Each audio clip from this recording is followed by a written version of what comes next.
आज हम स्टार्ट करेंगे आपकी थर्ड यूनिट।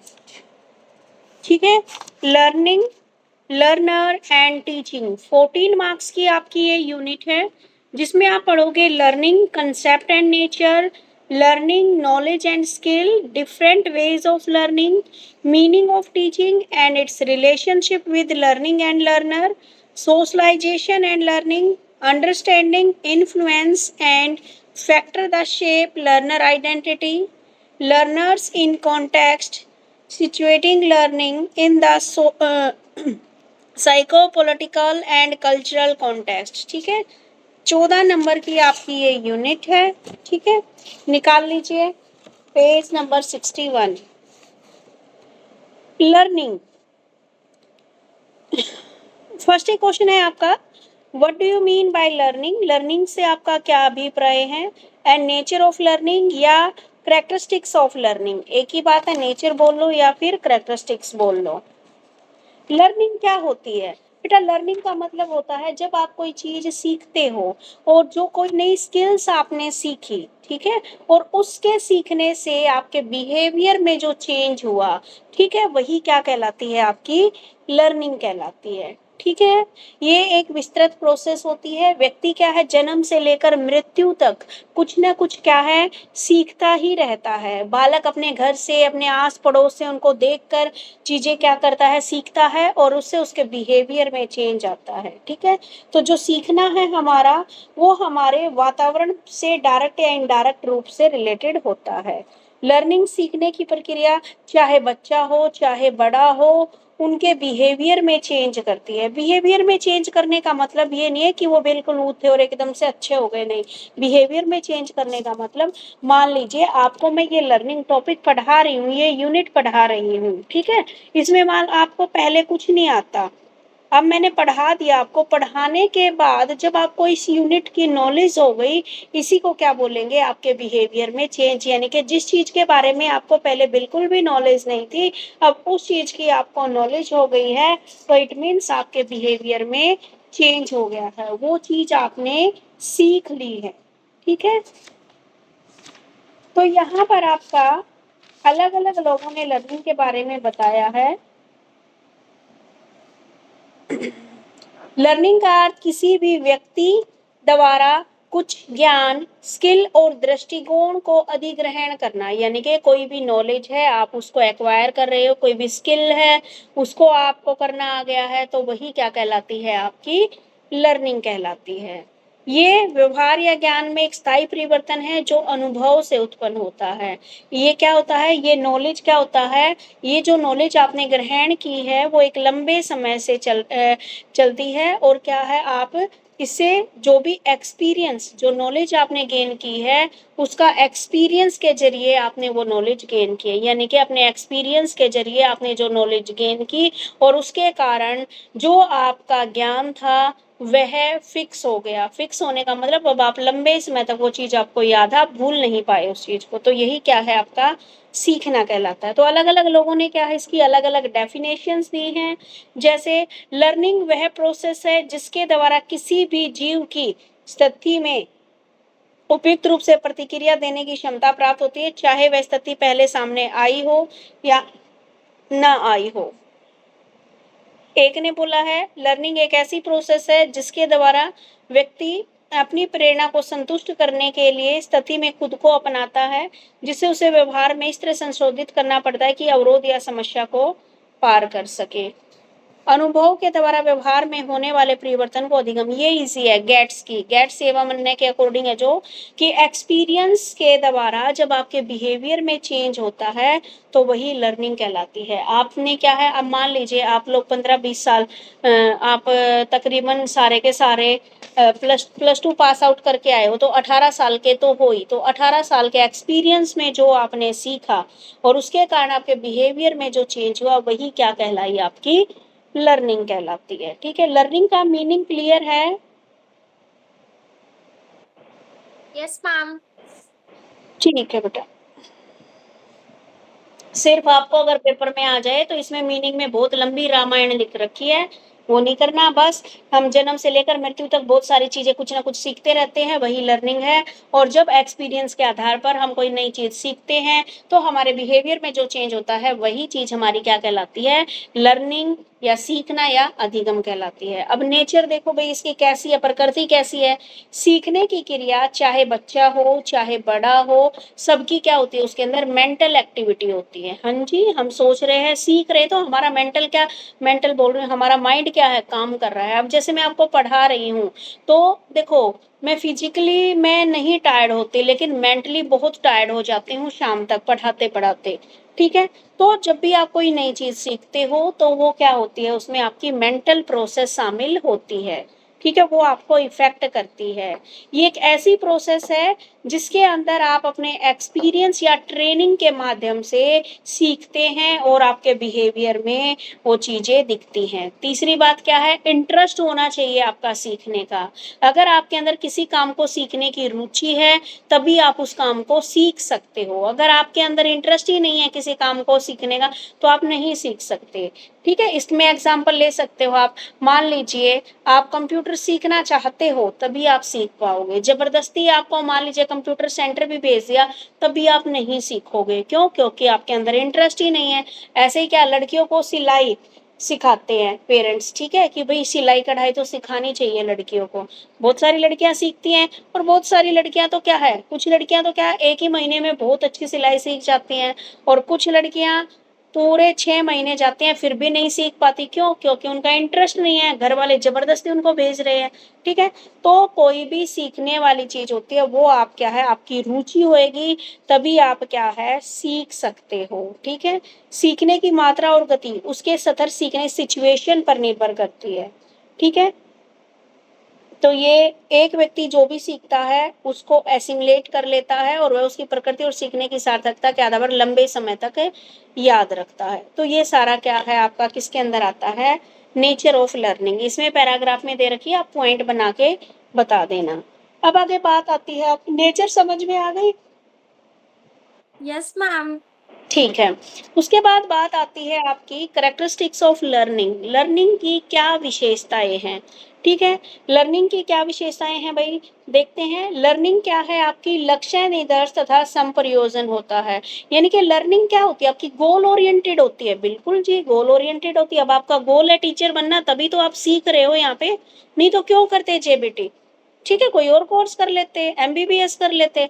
अभी आपका गोल क्या है भाई, आपका गोल स्पष्ट है कि भाई मुझे टीचिंग लाइन में जाना है, तभी आप सीख रहे हो। तो लर्निंग क्या है आपकी, गोल ओरिएंटेड होती है। उसके बाद लर्निंग एक एक्टिव प्रोसेस होती है। हाँ जी, आप तभी सीख पाओगे जब आप एक्टिव रहोगे। अब मेरी क्लास में 19 बच्चे हैं तो 19 बच्चे ही सीख पाएंगे। ठीक है, बाकी के जो 30 बच्चे रह गए उनको और आपकी नॉलेज में डिफरेंस मिलेगा। ठीक है, तो ये क्या है, एक एक्टिव प्रोसेस होती है सीखने का। कोई चीज जब आप एक्टिवली उसको इंटरेस्ट से पूरे तरीके से उसके अंदर पार्टिसिपेट करके सीखते हो तभी आप सीख पाओगे। अब आप अपने घर में देखो, आपके घर में डेली चाय बनती है, जिसका इंटरेस्ट है, जिस जो एक्टिव तरीके से देख रहा है उसको चाय बनानी आ जाएगी। बिना बनाए ही वो डेली अपनी मम्मी को देखती है चाय, तो अगर उसको कभी जरूरत पड़ी तो वो बना सकती है। नहीं तो बहुत सारे ऐसे हैं भाई, बनती रहे चाहे, उनको पता ही नहीं क्या बन रहा है। मेनली स्पेशली जो हमारे घर के लड़के होते हैं, कुछ बनता रहे उनको पता ही नहीं लगता, आता ही नहीं बनाना। ठीक है, नहीं तो मैम, मेरे भैया को तो आता है चाय बनाना। वो एक्टिव रहते होंगे ना बेटा, तो सीखने के लिए आपका एक्टिव नहीं, होना नहीं जरूरी बताया है है। उनको। तो उन्होंने, तो आपका क्या है, एक्टिव होना जरूरी है। जब भी आप कोई भी चीज सीखते हो, अगर आप एक्टिव तरीके से सीख रहे हो तो आप जल्दी सीखोगे। पैसिव का मतलब आप सुस्त पड़े हो, दूसरा बंदा आपको बताया जा रहा है, वो आपके सिर के ऊपर से जाएगा। ठीक है, आगे जो लर्निंग होती है वो आपकी इंडिविजुअल होती है। ठीक है, जो बच्चा, हमें देखा गया है कि कुछ बच्चे इंडिविजुअल लर्निंग होती है। इंडिविजुअल लर्निंग का मतलब, अब मान लो मेरी क्लास में तुम 19 बच्चे हो, कुछ बच्चे तो क्या है बहुत जल्दी सीख जाएंगे, एक बार बताते ही सीख जाएंगे। कुछ बच्चे क्या है 2 बार बताने के बाद सीखेंगे। वो क्या है कि कुछ बच्चों में तो सीखने की जो स्पीड होती है वो तेज होती है और कुछ बच्चों में सीखने की जो गति होती है वो धीरे होती है। इसलिए लर्निंग क्या है हमारी, इंडिविजुअल इंडिविजुअल है। मान लीजिए आपने भी अपनी क्लास में देखा होगा, अब तक +2 पास आउट करके आए हो, तो +2 तक कुछ बच्चों के तो 90% नंबर आ रहे हैं, कुछ बच्चों के 80% आ रहे हैं, कुछ बच्चों के तो 44 भी लेना मुश्किल हो रहा है।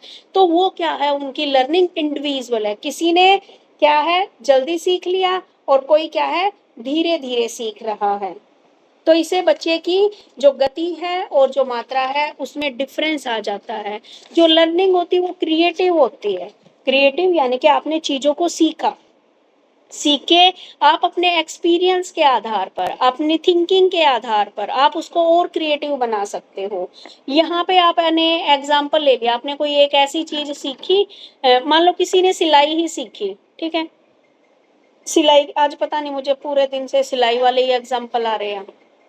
किसी ने सिलाई सीखी, ठीक है, सीखी सभी ने, लेकिन क्रिएटिव किसने बनाया, आपने खुद। आपने देखा कि भाई मैं और क्या नए डिजाइन इन्वेंट कर सकती हूँ, ठीक है। तो लर्निंग क्या है, आपको क्रिएटिव बनाता है। क्रिएटिव, अब आपने मान लीजिए कुछ और ही चीज, मान सिलाई की बात छोड़ो, आपने पेंटिंग सीखी, डांसिंग सीखा, तो आप क्या कर सकते हो उसको और क्रिएटिव बनाने के लिए कि भाई मैं इसमें ऐसी क्या चीज ऐड करूं, आप सोचते हो कि मेरी चीज और अच्छी बने। आपने कुकिंग सीखी, सबको नॉर्मल कुकिंग आती है, लेकिन आप क्रिएटिव कैसे बनोगे जब आपकी कुकिंग इतनी अच्छी है कि खुशबू से ही लोगों का खाने का मन करे, ठीक है। तो लर्निंग क्या है, आपको क्रिएटिव बनाती है। आपके माइंड में जो चीज सीख ली तो उसको और बेटर तरीके से किस तरीके से रिप्रेजेंट करना है ये आपके माइंड में आता है। लर्निंग अंतरीय होता है। अंतरीय यानी कि डिफरेंस बताया गया इसमें कि एक सिचुएशन के अकॉर्डिंग प्राप्त किया गया सार्थक अन्य सिचुएशन के साथ कार्य करने में प्रयुक्त किया जाता है। अंतरणीय, अंतरणीय यानी कि इंग्लिश में क्या है भाई इसका पॉइंट, अधिगम अंतरणीय होता है।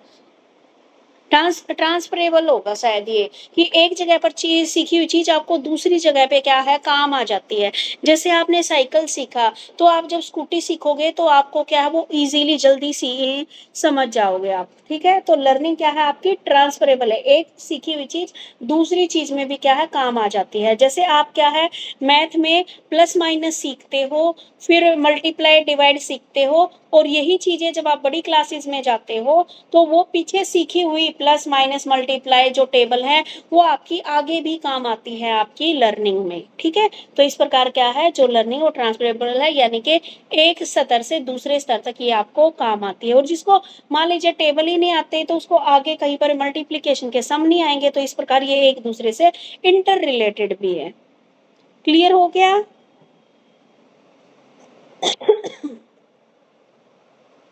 ठीक है बेटे। उसके बाद बात आती है लर्निंग की विधियों पर प्रकाश डालिए। लर्निंग के मेथड कौन कौन से हैं, यानी कि हम कौन कौन से मेथड से बच्चे को सिखा सकते हैं। सबसे फर्स्ट आती है संपूर्ण में अंश विधि, ठीक है, कंप्लीटली या पूरी एक यूनिट विधि। दूसरा है एक्टिव और पैसिव मेथड। तीसरा है आपका मिक्स्ड मेथड। फोर्थ है आपका पड़ताल, जांच पड़ताल यानी कि इंक्वायरी मेथड। उसके बाद है आपका यूनिट प्रोग्रेसिव मेथड। उसके बाद डिस्ट्रीब्यूटिव और संचित विधि। 6 पार्ट इसमें बताए गए हैं। सबसे पहले बात आती है कंप्लीटली या फिर ओनली वन पार्ट।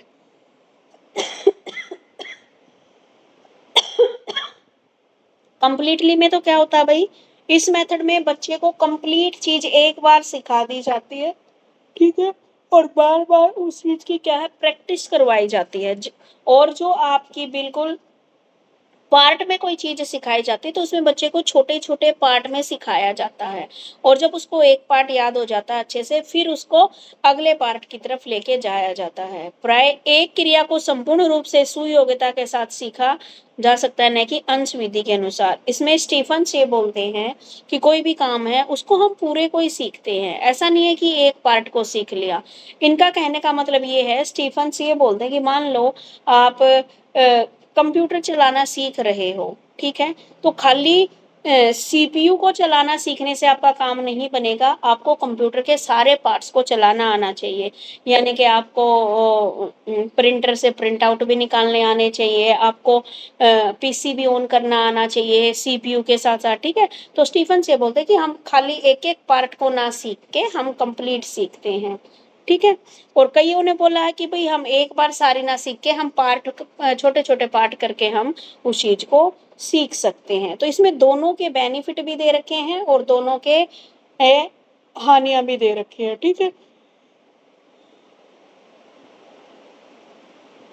अब देखो भाई, जो संपूर्ण जिसमें सारी चीजें हम एक साथ सीखते हैं, इस मेथड में अंडरस्टैंडिंग होनी चाहिए, आपका चीजों को जोड़ने की क्षमता आपके अंदर होनी चाहिए, आप इफेक्टिव होने चाहिए, धैर्यवान और क्या है, कंसंट्रेट माइंड आपका होना चाहिए, और अधिक बुद्धिशाली जिनके आईक्यू लेवल ज्यादा होता है वो एक साथ पूरी चीज को सीख जाता है।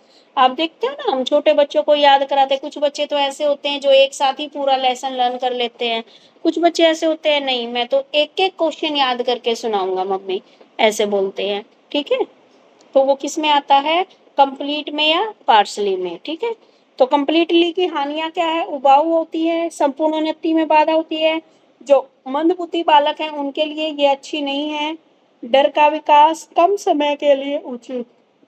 ठीक है, लॉन्ग टाइम के लिए ये संपूर्ण विधि कामयाब नहीं है। अब है पार्सली मेथड के लाभ, उबाऊपन को दूर करती है, रुचिकर। अब बच्चे भाई जिसको पूरा चैप्टर एक साथ दिया था उसको तो याद नहीं हो रहा, अगर हम उसको एक एक पार्ट करके याद करने को दे देते हैं तो उसको इंटरेस्टिंग लगता है, वो याद करके ले आता है। तो ये उबाऊपन दूर करती है और रुचिकर बनाती है। मंदबुद्धि बालकों के लिए वरदान है, भाई एक साथ तो वो याद नहीं कर सकते, एक एक पार्ट करके वो याद कर सकते हैं।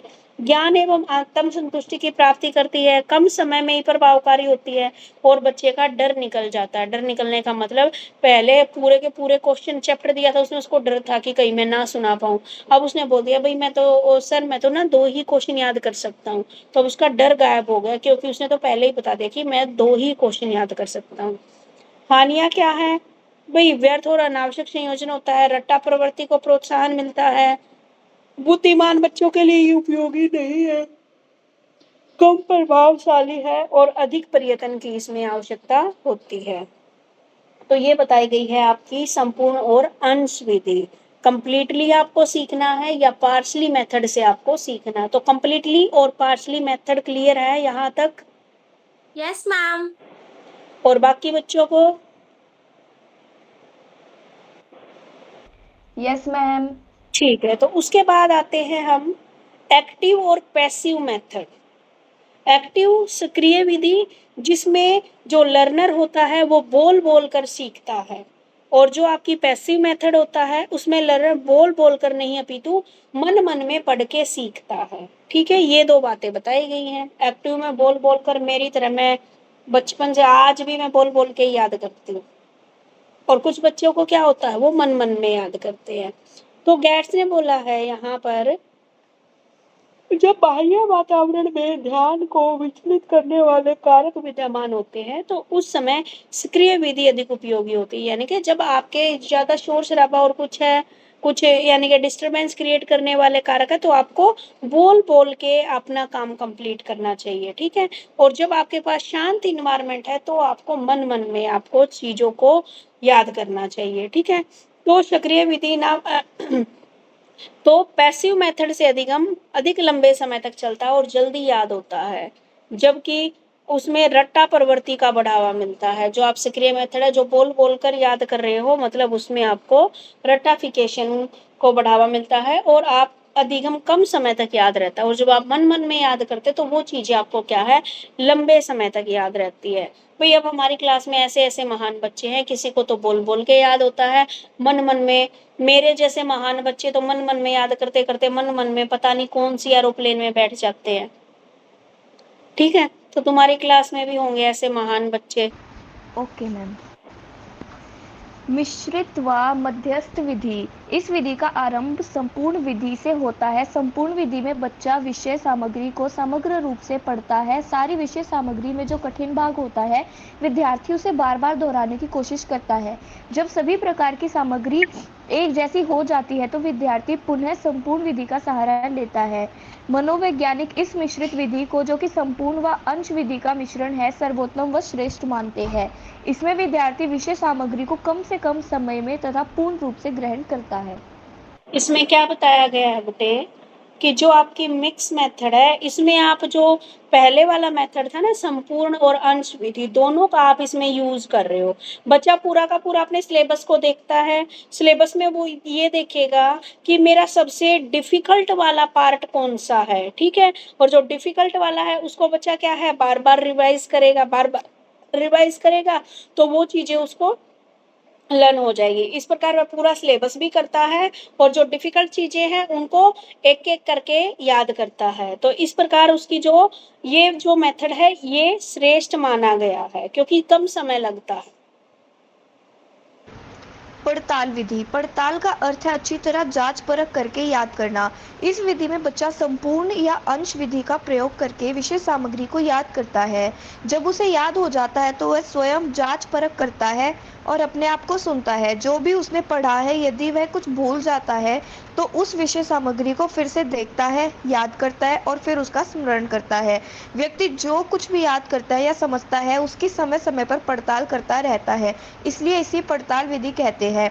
गेट्स के अनुसार किसी भी पाठ को दोबारा पढ़ने से ही पड़ताल विधि की उपयोगिता दिखाई पड़ती देखो है। आप लोग जैसे याद करके लिख के देख रहे हो ना, वही आपकी क्या है जांच पड़ताल विधि है कि आपने पहले याद किया, फिर या तो आप खुद को ही ऐसे बोल बोल के सुना के देख रहे हो नोटबुक बंद करके या लिख के देख रहे हो, तो वही क्या है आपने जो पढ़ा उसको ये चेक कर रहे हो कि आपको समझ आ गया या नहीं आया।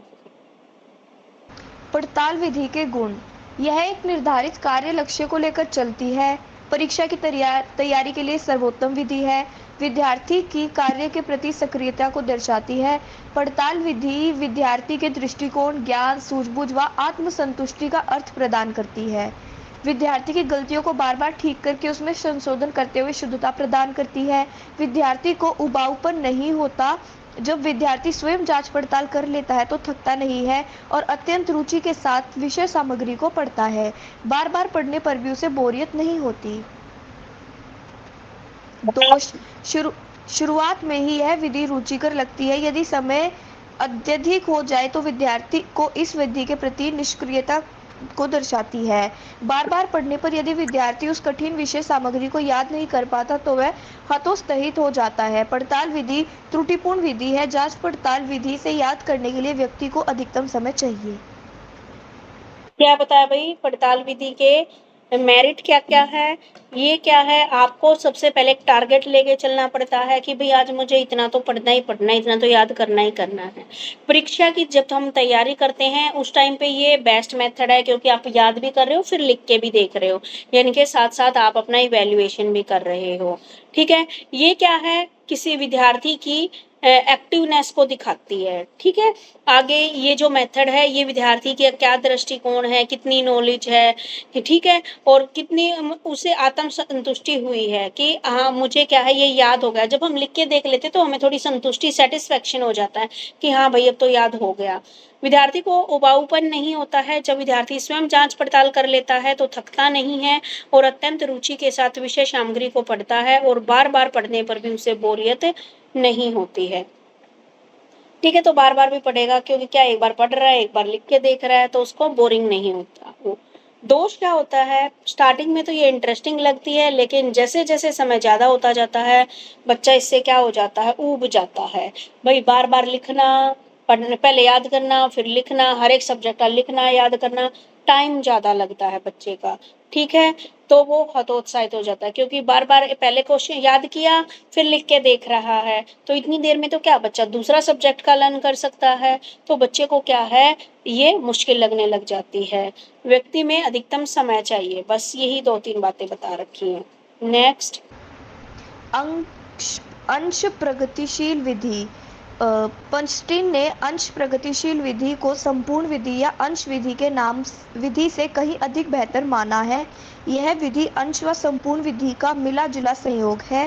कार्य को विभिन्न इकाइयों व उप इकाइयों में विभाजित किया जाता है। यह विभाजन समान रूप में होता है। जब विद्यार्थी पहला अंश कंठस्थ कर लेता है तो वह दूसरी इकाई को याद करता है। दोनों अंश बार बार दोहराए जाते हैं। तीसरे व चौथे अंश को और बाकी शेष सभी इकाइयों को अंश रूप में याद किया जाता है। फिर उसे संपूर्ण रूप में जांच पड़ताल द्वारा परखा जाता है, परंतु इस विधि में दोष यह है कि इस विधि में समय अत्यधिक खर्च होता है, जिससे विद्यार्थी को अधिक शक्ति खर्च करनी पड़ती है। अधिक मात्रा में करने से वह व्यक्ति को बोर कर देती है। इसका दोष यह भी है कि इस विधि के अनुसार कई इकाइयों को अनावश्यक रूप से भी दोहराया जाता है। देखो बेटा, अंश प्रगतिशील विधि में क्या बताया गया है, इसमें जो आपकी संपूर्ण और अंश विधि से ज्यादा बेटर मानी जाती है। कैसे? क्योंकि इनका मिला जुला रूप है। आपने पहले सिलेबस को देखा, सिलेबस को देखने के बाद पूरा सिलेबस आपने फाइंड आउट कर लिया, फिर आप यूनिट वाइज आप उसको क्या करते हो, लर्न करते हो, सीखते हो। यही इस विधि में बताया गया है कि पहले फर्स्ट यूनिट याद कर ली, वो याद होने के बाद फिर सेकंड यूनिट याद कर ली, फिर थर्ड यूनिट याद कर ली, फिर फोर्थ यूनिट याद कर लिया, अपना इवेल्युएशन करके देख लिया। तो इस तरह पूरा कंप्लीट सिलेबस आपको लर्न हो गया। विभाजित एवं संचित विधि। संचित विधि से अर्थ है कि निरंतर सीखते रहना। इस विधि में जब विद्यार्थी किसी पाठ को याद करता है तो वह फिर से उसे पढ़ने या दोहराने की चेष्टा करता है। इसमें एक बार दोहराई व पुनः दोहराई के बीच कोई विराम नहीं होता। इसमें कार्य निरंतर व अबाध गति से होता रहता है, इसलिए इस विधि को संचित विधि या अवकाश रहित विधि कहा जाता है। अगर विद्यार्थी को विश्राम ना मिले तो वह थक जाता है और बोर हो जाता है। इससे विद्यार्थी पर प्रतिकूल प्रभाव पड़ता है। रुचि के स्थान पर अरुचि बढ़ने लगती है। विभाजित विधि का अर्थ है रुक रुक कर सीखना। इस विधि में विद्यार्थी जब पाठ को अच्छी तरह से समझ लेता है तो थोड़ा विश्राम देकर वह पुनः पाठ को दोहराता है। इस विधि कोशिश विश्राम कोशिश पर आधारित होती है। उदाहरण के तौर पर जब विद्यार्थी को कोई कार्य 4 घंटे में करना हो तो वह लगातार 4 घंटे ना करके बल्कि बीच बीच में रुक रुक कर उस कार्य को पूरा करता है। इस विधि में विश्राम मिलने से विद्यार्थी थकता नहीं और अधिक रुचि लेकर पाठ को याद करता है, इसलिए अवकाश सहित विधि भी कहा जाता है। इसमें क्या बता दिया बेटा,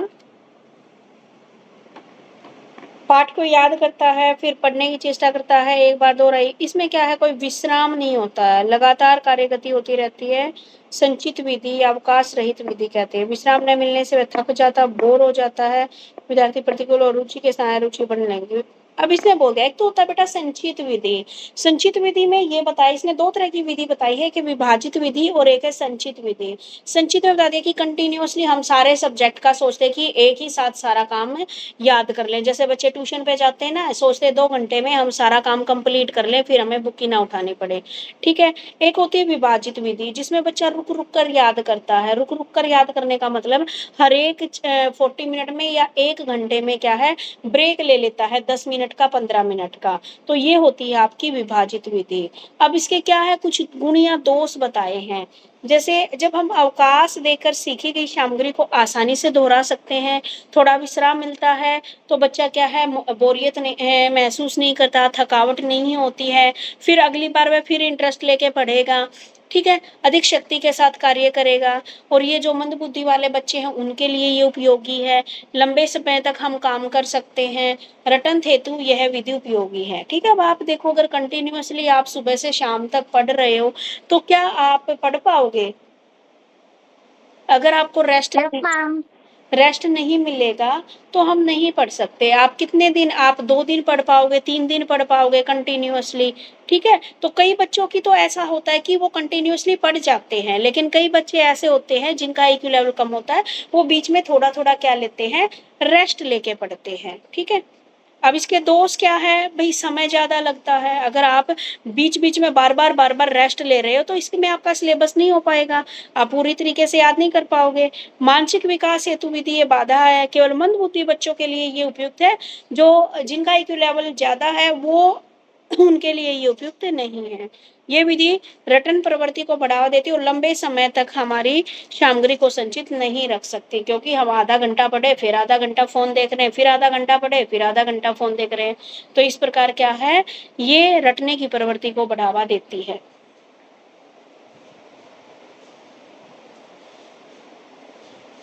मैम नेक्स्ट क्वेश्चन पढ़ूं? देखिए, आज तो पहली क्लास में 5 ही मिनट के ब्रेक के बाद ही तुम्हारी आ गई थी क्लास। अभी ना तुम प्रीति ये वाला करवा दो, जो पेज नंबर 67 है ना,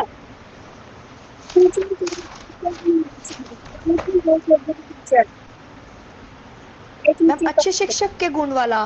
जी, ओके मैम। ये सब बता दो। अच्छे शिक्षक के गुण, qualities of a good teacher. एक अच्छे शिक्षक में सामान्यतः निम्नलिखित गुण होने की आवश्यकता है।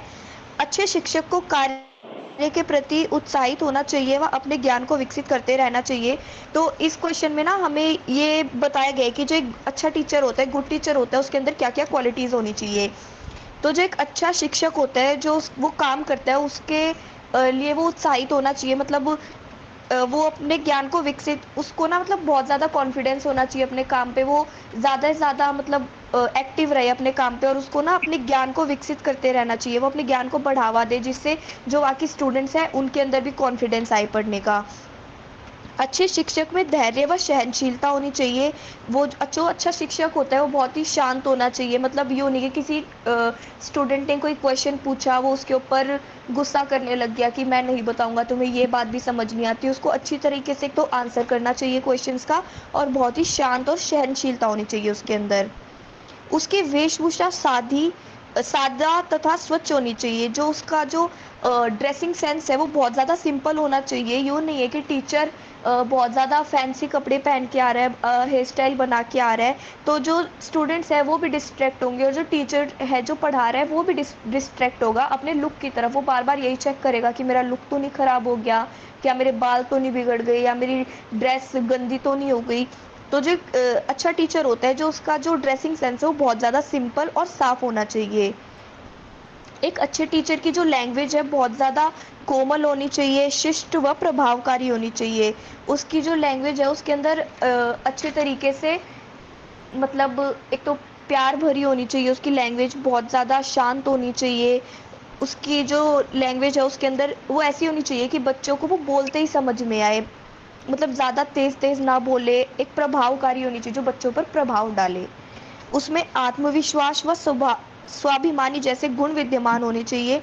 जब एक टीचर कॉन्फिडेंट होगा, उसके अंदर जो गुण होंगे, जैसे कॉन्फिडेंस वाले जो गुण होंगे वो ज़्यादा एक्टिव होंगे, तो जो स्टूडेंट है उसके वो भी बहुत ज़्यादा कॉन्फिडेंट होंगे। शिक्षक उत्तम चरित्र वाला होना चाहिए। जो टीचर का कैरेक्टर है वो भी अच्छा होना चाहिए। जो टीचर है उसको किसी भी प्रकार का पक्षपात, यानी कि ये बच्चा मेरा फेवरेट है, मेरा ये स्टूडेंट जो है ये मुझे पसंद नहीं है तो मैं इसके ज़्यादा आंसर्स नहीं दूंगा, मैं इसको इग्नोर करूंगा। तो जो पक्षपात वाली जो भावना है ये नहीं होनी चाहिए एक टीचर के अंदर। एक शिक्षक में प्रेम और सहानुभूति होनी चाहिए।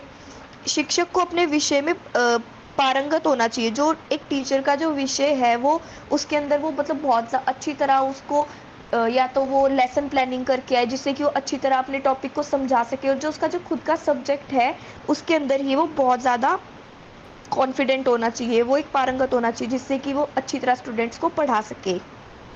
अच्छे शिक्षक को अपने देश, समाज व राष्ट्र की सांस्कृतिक तथा सामाजिक परंपराओं से परिचित होना चाहिए। अपने देश, अपने समाज, अपनी सोसाइटी, अपने सांस्कृतिक और सामाजिक जो उसकी परंपराएं हैं उनसे परिचित होना चाहिए, जिससे वो अपने स्टूडेंट्स को अच्छी तरह अपने देश के बारे में बता सके, अपनी परंपराओं के बारे में बता सके, मतलब बच्चों को सोशलाइज कर सके। अच्छे शिक्षक को शिक्षण के सिद्धांतों का ज्ञान होना चाहिए।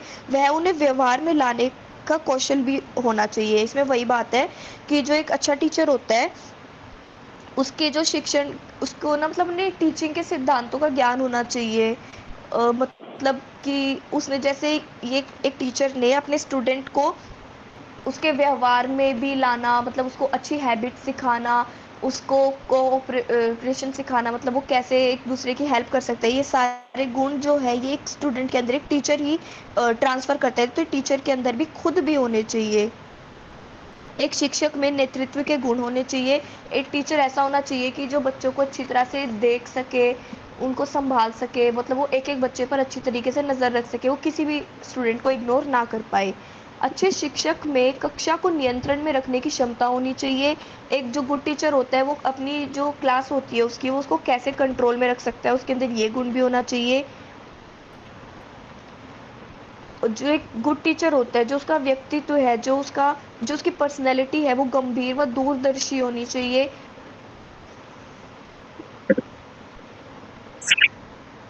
ये जो सारे गुण है ये एक अच्छे टीचर के अंदर होने चाहिए, जिससे कि जो उसके स्टूडेंट्स हैं वो अपने टीचर को देख के सीख सके।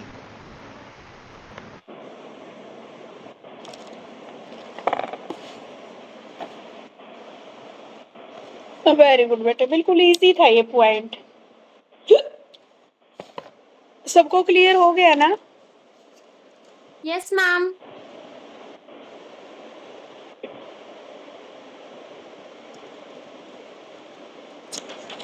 फिर से सोशलाइजेशन वाला टॉपिक आ गया।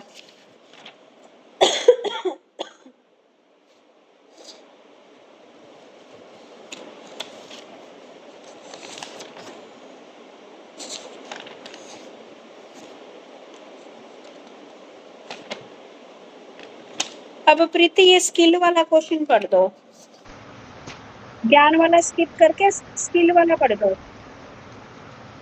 Ma'am page number 64। हाँ हाँ हाँ, मिल गया।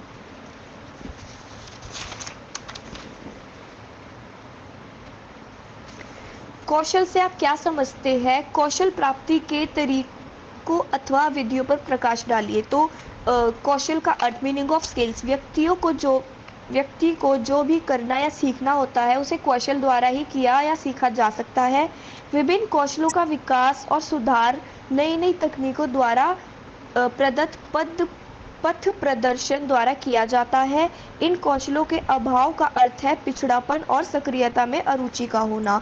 बोरिंग, लेटफील्ड और के अनुसार जब हम अधिगम या प्रक्रिया द्वारा अनुक्रियाओं की ऐसी संवर्गीय श्रृंखला को अर्जन करते हैं जिन्हें पूर्ण दक्षता के साथ व्यक्त किया जा सकता है, तब इस प्रकार की उपलब्धियों को कौशल कहा गया है। देखो बेटा, स्किल क्या होती है? स्किल आपके अंदर छिपी हुई एक एबिलिटी होती है जिसके आधार पर कोई चीज आप सीख पाते हो, ठीक है? तो इसमें यही बताया गया है कि स्किल क्या है हमारी, जो एक नई नई टेक्नोलॉजी, कोई चीज हम सीखते हैं और जो हमारा मार्गदर्शन करती है, ठीक है, कि हमें गाइड करती है, तो वही क्या है हमारी स्किल कहलाती है। और जब हमारे अंदर स्किल नहीं होती तो हमारे अंदर किसी चीज को सीखने का इंटरेस्ट भी नहीं होता, ना ही हम एक्टिव होते हैं और हम बाकी बच्चों से पीछे रह जाते हैं, ठीक है? तो स्किल क्या है? हमारे अंदर छिपी हुई वो क्षमता है जिसके आधार पर हम नई नई चीजों को सीखते हैं, ठीक है? तो यहाँ पर जो बोरिंग है, नाम ही बोरिंग हो गया भाई। चलो देखते हैं बोरिंग ने कैसी बोरिंग डेफिनेशन दी है, कि जब हम लर्निंग द्वारा अनुक्रिया के समवर्गीय श्रृंखला का अर्जन करते हैं तो पूर्ण दक्षता के साथ व्यक्त किया जाता है, तब इस उपलब्धि को इसने बोला कि जब हम लर्निंग करते हैं तो लर्निंग में क्या है, हम सीरीज वाइज चीजों को श्रृंखला में, यानी कि पहले हमने अल्फाबेट सीखे, फिर वर्ड सीखे, फिर हमने सेंटेंस फॉर्मेशन सीखा, ठीक है, फिर कंप्लीट हमने पैराग्राफ लिखना सीख लिया, ठीक है? तो इसने बोला है कि जब लर्निंग को हम क्या है, एक सीक्वेंस वाइज हम इसको एक्वायर करते हैं, ठीक है? और जब जो चीज सीख रखी है हमने, उसको जब हम उसको रिप्रेजेंट करते हैं पूरी एबिलिटी के साथ, तो वो आपकी क्या बन जाती है, स्किल बन जाती है, ठीक है? अब पढ़ तो सारे बच्चे रहे हैं क्लास में, लेकिन जो बच्चे जब क्लास में मैं कोई टॉपिक देती हूँ तो उसको रिप्रेजेंट करते हैं, तो वो कितने अच्छे से उसको दूसरे बच्चों को सिखाते हैं, समझाते हैं, वो उनकी स्किल के ऊपर डिपेंड करता है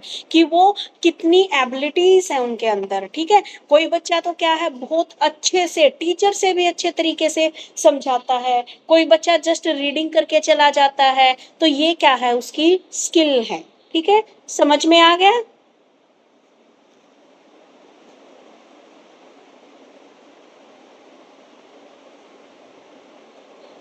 हाय, कितनी देर से आवाज नहीं आ रही? मैम जस्ट अभी 1 ही मिनट से नहीं आई। ओके, मैं सोची पता नहीं मैं बोले जा रही हूँ और समझ में कुछ आ ही नहीं रहा। अच्छा, ये बंद हो गया। 1 मिनट बेटा, just a second. Okay ma'am. अधिगम कौशल के तरीके अथवा विधियाँ विभिन्न कौशलों को सीखने या उनमें सुधार करने के लिए अनेक तरीके होते हैं। इन तरीकों के प्रयोग के लिए अध्यापक को गंभीर प्रयास करने चाहिए। कक्षा में अध्यापक इन तरीकों का अधिक से अधिक प्रयोग करे। ये तरीके निम्नलिखित है। पहला, कौशल सीखने के लिए तत्परता, readiness to learn a skill. किसी भी कौशल को सीखने के लिए यह अति आवश्यक होता है कि सीखने वाले के मन में कार्य के प्रति तीव्र तत्परता होनी चाहिए। छात्र को उस कौशल को सीखने के लिए सभी प्रकार से अभिप्रेरित एवं प्रोत्साहित करना अति आवश्यक होता है, तभी उसमें तत्परता आती है। ये आपका क्वेश्चन है, कौशल से आप क्या समझते हैं? कौशल के प्राप्ति के तरीके अथवा विधियों पर प्रकाश डालिए, पेज नंबर 64। उमाशंकर, आप लेट ज्वाइन किए हो क्या बेटे? विद्यार्थी और अध्यापक समझ ले कि उन्हें किसी कार्य विशेष को करने की विधि में आवश्यक सुधार हर हालत में लाना ही है, तो ऐसे दृढ़ विचारों के परिणाम स्वरूप कौशल में सुधार संभव होता है। सुधार का विचार ही मानव को विभिन्न मार्गदर्शक सिद्धांतों की ओर प्रेरित कर सीखने में सहायता देता है।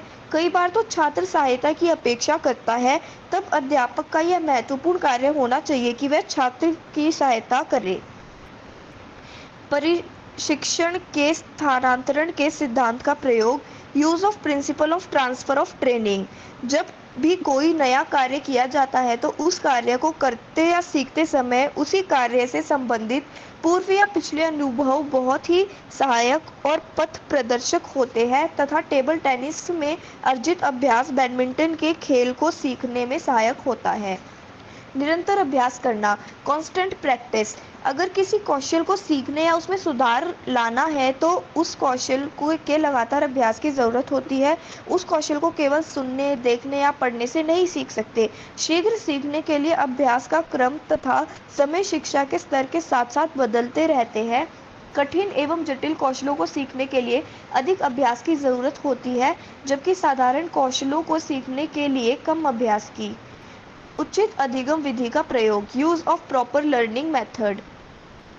बुधा किसी कार्य को निरंतर या बिना विश्राम के करते रहने से आशानुकूल परिणाम प्राप्त नहीं होते, अतः अधिगम विधियों का चयन और उनका प्रयोग भी कौशलों के विकास को प्रभावित करता है। इन विधियों का चयन छात्र की आयु और कार्य क्षमता पर निर्भर करता है, अतः कौशलों के अर्जन के लिए उन्हें सीखने तथा अभ्यास करने की उचित विधियां प्रयोग में लाई जानी चाहिए। निर्देशन की उचित व्यवस्था, प्रोविजन ऑफ प्रॉपर गाइडेंस। कौशल अर्जन या सुधार की प्रक्रिया के बीच छात्रों को उचित निर्देशन या परामर्श की उचित व्यवस्था होनी चाहिए। कई बार इस प्रकार की व्यवस्था के प्रभाव से विद्यार्थी दिशाहीन एवं निरुत्साहित हो जाते हैं और त्रुटिपूर्ण कौशल सीख लेते हैं, जो कि भविष्य में उनके लिए हानिकारक सिद्ध होते हैं। परिणाम को जानना, नॉलेज ऑफ रिजल्ट्स। आमतौर पर यह देखा गया है कि हम किसी भी कार्य को तब तक सीख नहीं सकते या उसमें सुधार नहीं कर सकते जब तक हम उसके परिणाम ना जान ले। इससे हमें यह ज्ञात हो जाता है कि हमने कहाँ पर तथा किस प्रकार की गलती की है। शिक्षक का दायित्व बन जाता है कि वह विद्यार्थी को संचित समुचित में विभेदीकरण करना सिखाए। कौशल की स्पष्टता और शीघ्रता जितनी अधिक होगी, शिक्षक या विद्यार्थी उतनी शीघ्रता से कौशल को अर्जित करेगा। कौशल अर्जित करने के पश्चात विद्यार्थी उस कौशल का निरंतर अभ्यास करता है।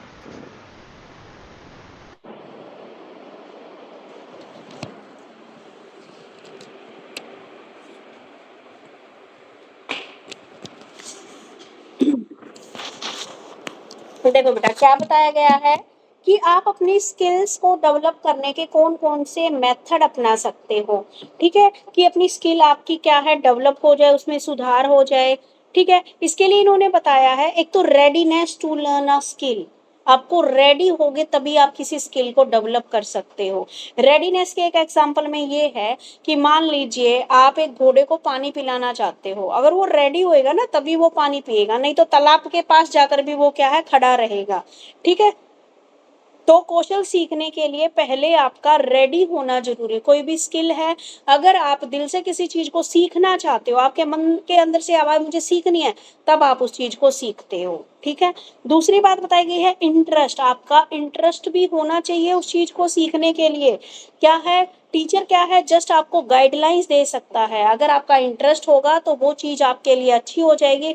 अगर आप बिना रुचि के, आप मान लीजिए अगर आपका इंटरेस्ट ही नहीं है, कोई बच्चा अगर जबरदस्ती क्या है जेबीटी कर रहा है, तो क्या है, जो एक जिस बच्चे का इंटरेस्ट है टीचर बनने में, उसमें और आप में बहुत डिफरेंस मिलेगा। ठीक है, तो कोई भी काम करने से पहले आपका इंटरेस्ट उसके अंदर होना चाहिए, रुचि होनी चाहिए।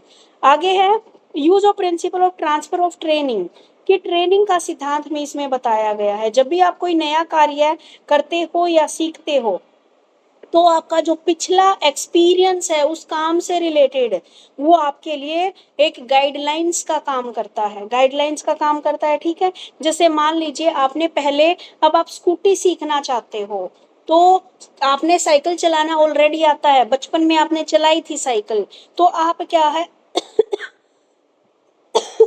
सिखाते वक्त बोला जाता है कि बेटा जैसे आप साइकिल पे ब्रेक लगाते थे ना, ऐसे इसके ब्रेक हैं। तो क्या है, आपकी पिछली नॉलेज क्या हो रही है यहाँ पे, ट्रांसफर हो रही है। तो ऐसे ही आपकी स्किल क्या है, ऐसे ही डेवलप हो रही है, आपकी प्रीवियस नॉलेज यहाँ पे काम आ रही है। कंस्टेंट प्रैक्टिस, अगर आप लगातार प्रैक्टिस करते रहते हो, ठीक है, तो आप क्या हो जाते हो, उस काम में माहिर हो जाते हो, वो स्किल आप क्या है बहुत अच्छी हो जाती है। ठीक है, मान लीजिए आपके अंदर स्किल नहीं है, लेकिन आप बार बार किसी चीज की प्रैक्टिस करते हो, तो वो चीज आपको बहुत अच्छी आ जाती है। उसके बाद है use of proper learning method, आपको क्या है, लर्निंग का प्रॉपर मेथड रहेगा, आपके अकॉर्डिंग वहां पर क्या है इन्वायरमेंट रहेगा, बीच बीच में आप रेस्ट भी ले रहे हो, तभी आप चीजों को सही ढंग से सीख पाओगे। अगर आप कंटिन्यूअसली एक मशीन की तरह लगे हुए हो, तो आपका क्या सिर दर्द करने लग जाएगा, आप ऊब जाओगे, नहीं कर पाओगे। आगे प्रोविजन फॉर प्रॉपर गाइडेंस, एक क्या है, आपको प्रॉपर गाइडेंस मिल रही, नहीं बेटा आप कर सकते हो, आप ये करो, आप फ्यूचर में ये बन जाओगे। जब आपको अच्छी गाइडेंस मिलती है, वो भी आपको और अच्छा बेटर करने में हेल्प करती है। उसके बाद है नॉलेज ऑफ रिजल्ट, हम ये देखते हैं कि किसी भी काम को तब तक सीख नहीं सकते या उसमें सुधार नहीं कर सकते जब तक कि हम उसका रिजल्ट न जान ले। ठीक है, कि कहाँ कहाँ पर और किस प्रकार की गलती है, टीचर का रिस्पॉन्सिबिलिटी बन जाती है कि स्टूडेंट को क्या है समुचित से विभेदीकरण करना सिखाए, यानी कि जो टोटल है उसमें से पार्ट पार्ट करके बच्चे को सिखाए। उसके बाद स्किल की क्या स्पष्टता है और शीघ्रता जितनी अधिक होगी, स्पष्टता और शीघ्रता जितनी अधिक होगी, शिक्षक या विद्यार्थी उतनी शीघ्रता से स्किल को अर्जित कर पाएगा। और स्किल एक्वायर करने के पश्चात विद्यार्थी उस स्किल का लगातार प्रयास करते रहेगा, प्रैक्टिस करते रहेगा, तो क्या होएगा, वह जल्दी उसके अंदर स्किल डेवलप हो जाएगी। इसने बोला है नोइंग ऑफ रिजल्ट, हम कई बार होता है ना, हम कोई काम करते हैं तो पहले उसका रिजल्ट जानने की कोशिश करते हैं। रिजल्ट जानने का इन द सेंस कि भाई मैं ये काम तो सीख रहा हूँ, इससे मुझे फायदा क्या होएगा। ठीक है, मैं कोर्स तो कर रहा हूँ, इससे मुझे फायदा क्या होएगा। जब आप उसका रिजल्ट जान के, हाँ भाई अगर आप ये करोगे तो आप क्या है गवर्नमेंट टीचर लग जाओगे।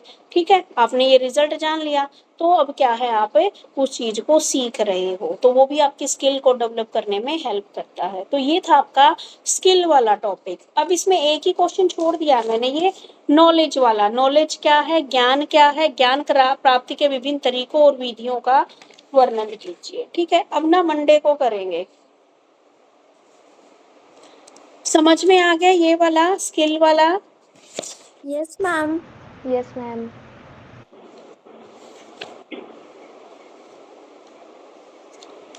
आज मतलब ना फर्स्ट